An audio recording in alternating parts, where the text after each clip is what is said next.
Salut à tous, au plaisir de vous retrouver dans ce nouveau numéro d'École d'Art, le magazine qui vous permet de découvrir des talents dans le monde des arts et de la culture. Aujourd'hui, nous avons l'honneur de rencontrer une dame très talentueuse et dévouée dans son art, mais avant, suivant la rubrique Dino Art, et on se retrouve tout juste après. La peinture est une forme d'art consistant à peindre sur une surface en y appliquant esthétiquement des fluides colorés. Les artistes peintres représentent une expression très personnelle sur des supports tels que le papier, la roche, la toile, le bois, l'écorce, le verre, le béton et bien d'autres subtils.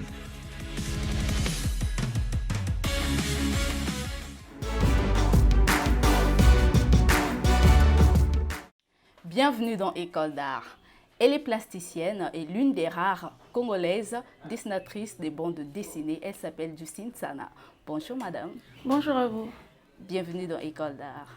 En tout cas, merci beaucoup. Alors madame, s'il faut parler de vous, qui êtes-vous exactement? Je suis professeure d'art plastique au CG Dr Mopoitier à Pointe-Noire. Et parallèlement, je suis aussi artiste plasticienne, comme vous l'avez dit. Donc, je suis peintre, vidéaste, photographe et autrice de bande dessinée. Et d'où tenez-vous cette passion de l'art plastique? Eh bien, ça remonte à mon enfance. Quand j'étais en classe de CE1, ma mère, alors que j'étais sortie première de la classe, m'avait donné comme cadeau une bande dessinée, Un crocodile à Luosi. C'était une BD qui a été réalisée par des auteurs de BD de la RDC. Et donc, du coup, pour moi, ça a suscité et ça a réveillé cette passion de l'art qui dormait en moi.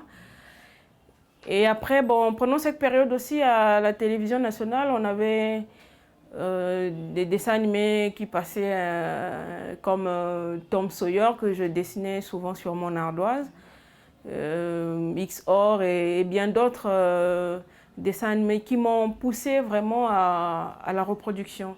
Donc, c'est bien après que mes parents m'ont orientée vers l'École nationale des beaux-arts, où j'ai été formée pendant 4 ans et cette formation m'a permis de devenir aujourd'hui professeure d'art plastique.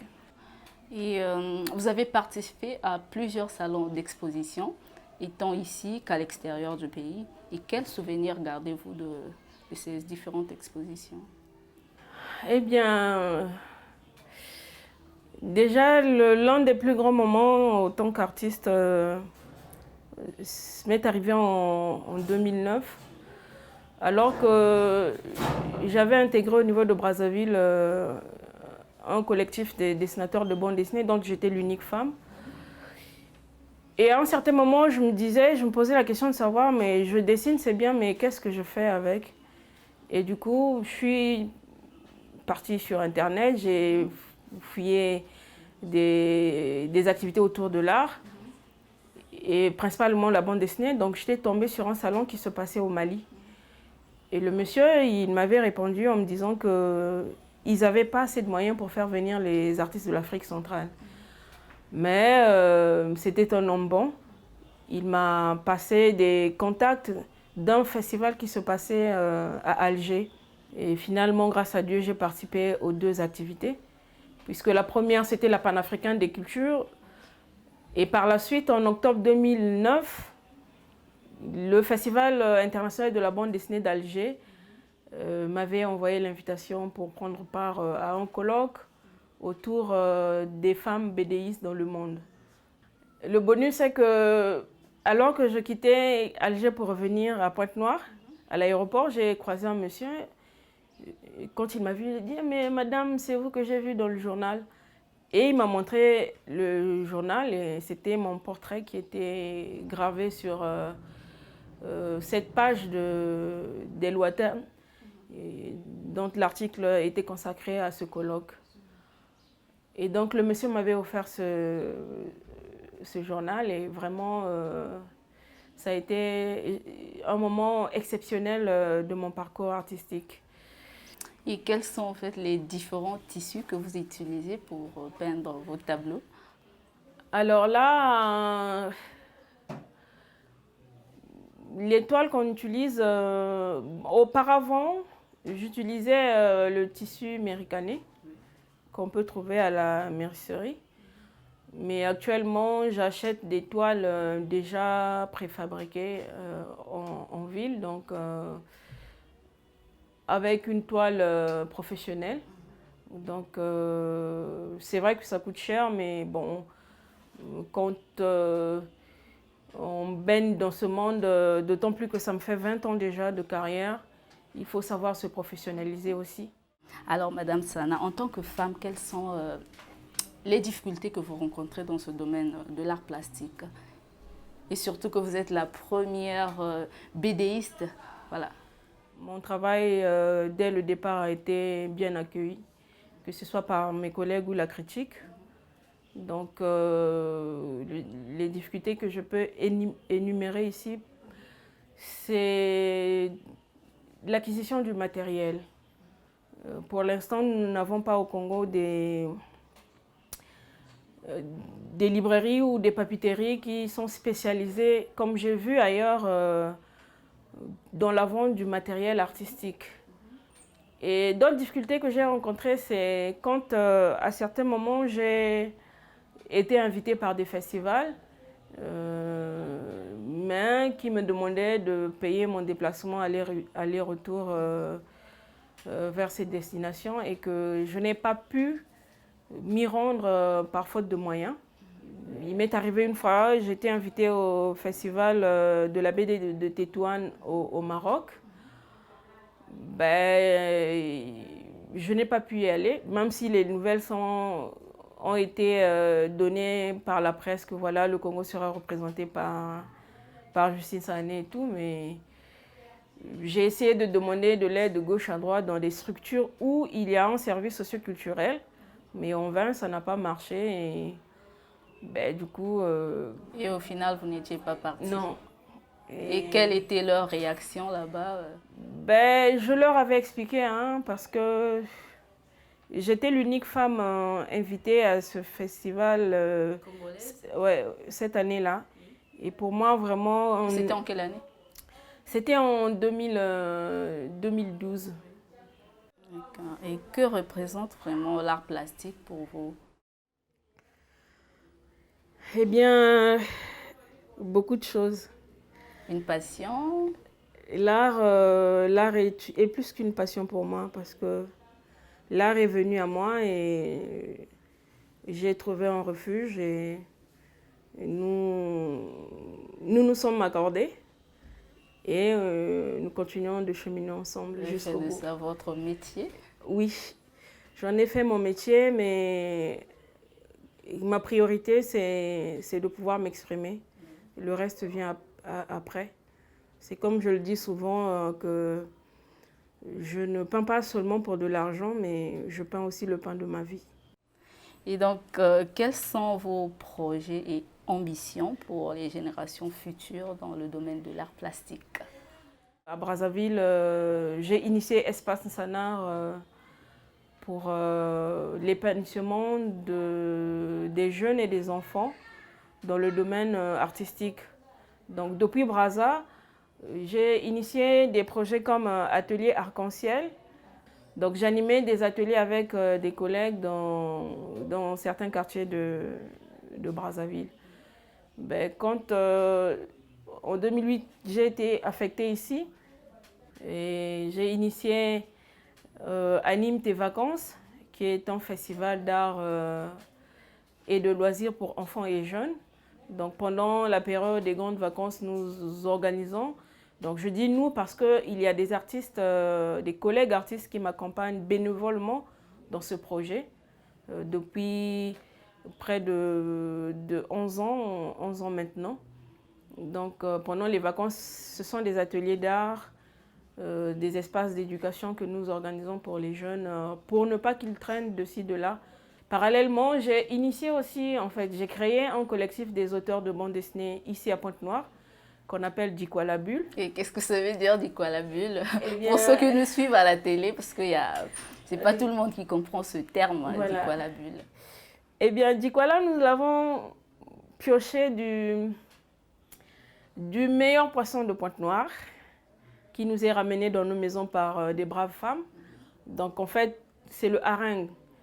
Et logiquement, on appelle makwala, mais nous, on a dit dikwala parce que pour un seul dikwala, on veut réunir les auteurs, la population, afin de populariser la bande dessinée ici au Congo, et principalement à Pointe-Noire.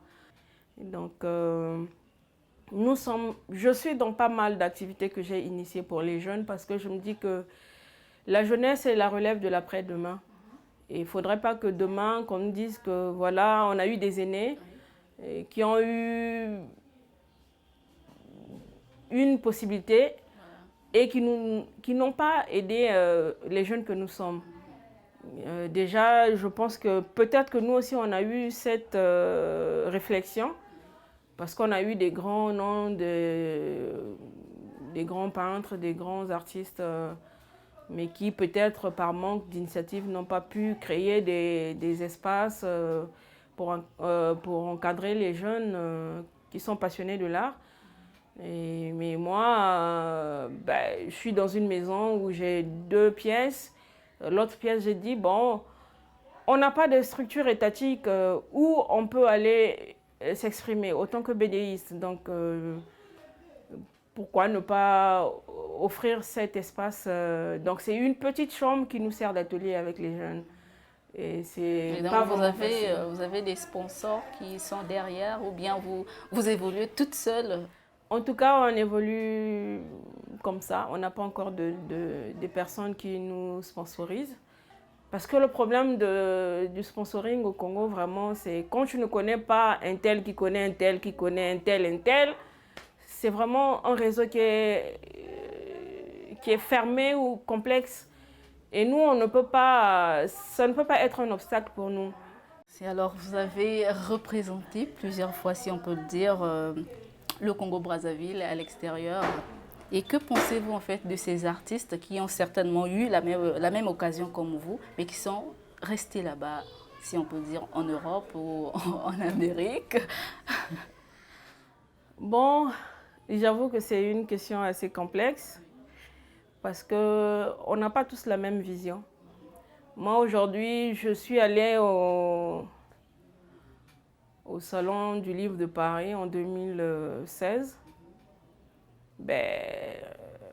Si j'avais fui, je n'aurais pas eu cette grâce de rencontrer des jeunes aussi talentueux avec lesquels je travaille actuellement. Et après, la dignité passe avant toute chose, je pense bien. On n'a pas tous la même vision. Ok, merci beaucoup. Avez-vous un mot à dire, un conseil pour tous ceux qui nous suivent? Eh bien, le conseil, c'est déjà de ne pas baisser les bras.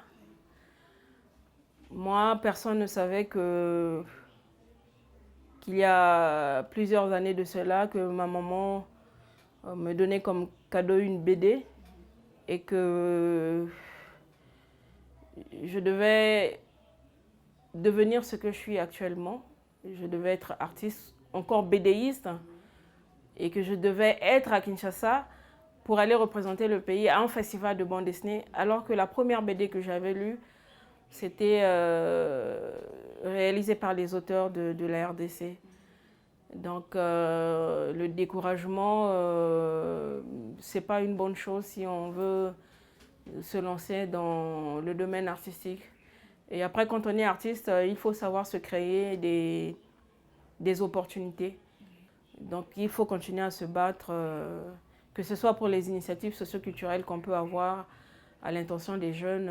Je sais que c'est difficile de sortir de sa poche tout le temps, mais tôt ou tard, il y a toujours des gens qui arrivent pour nous soutenir. Et donc, merci à vous aussi de m'avoir accordé ce moment, de communier avec vous, mais aussi avec le public et tous ceux qui auront la possibilité de suivre ce reportage. Et merci beaucoup. Comme on le dit dans ma langue maternelle, Lunangu, Lunangu, Lunangu. Donc félicitations. Merci. Et j'invite tous les Congolais, toutes les personnes de bonne volonté de vous accompagner dans cette belle initiative. Et surtout les artistes. Et surtout les artistes, en tout cas, c'est gratuit, hein? On n'a pas à payer des millions, comme ça se passe ailleurs. Mais c'est une opportunité pour tout le monde. Ceux qui veulent valoriser, bien entendu, leur art. En tout cas, c'est une équipe très formidable et voilà une opportunité à saisir. Merci madame d'avoir répondu. Merci à vous aussi. C'était tout pour ce numéro. Merci de nous avoir suivis sur C-Direct. Merci également à l'équipe technique. Prenez soin de vous. On se retrouve très prochainement pour une nouvelle édition d'École d'Art. Et surtout, n'oubliez pas de vous abonner sur notre chaîne YouTube pour plus de vidéos. Bye bye.